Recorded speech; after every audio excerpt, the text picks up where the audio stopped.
What will the next 5 years look like for the treatment of advanced GIST? That's an important question because this landscape is completely changing. What are we seeing?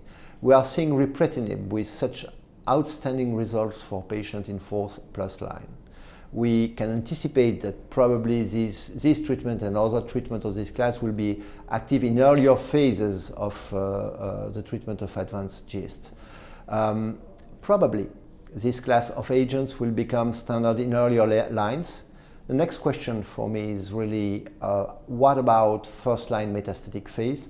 And another very important question is going to be what about adjuvant treatment? And this is a question for the future. I'm not sure it's going to be for the next 5 years, but that's going to be something which will be worth exploring because we know that the results are good in the adjuvant setting with imatinib, but still some patients are progressing and we don't know at which time it's best to stop the treatment. Beyond 3 years, we know that 3 years is a standard. Beyond 3 years, as we have randomized trials which are ongoing, so time will tell.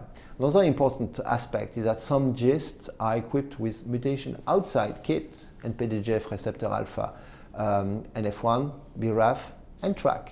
And we have treatment for these different forms of GIST which are going to be adapted to the mutation.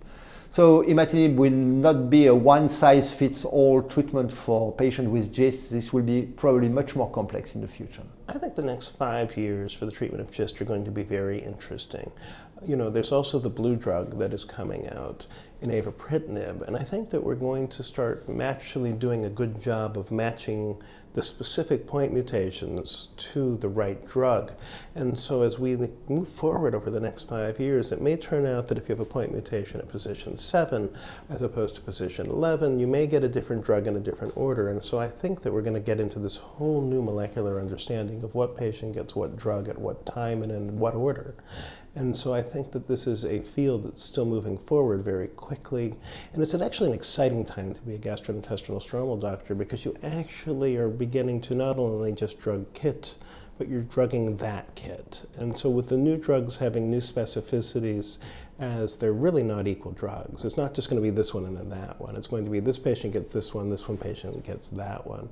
I really think that we're going to have a much better understanding and control over how well our patients do, just based on their molecular findings that are at baseline.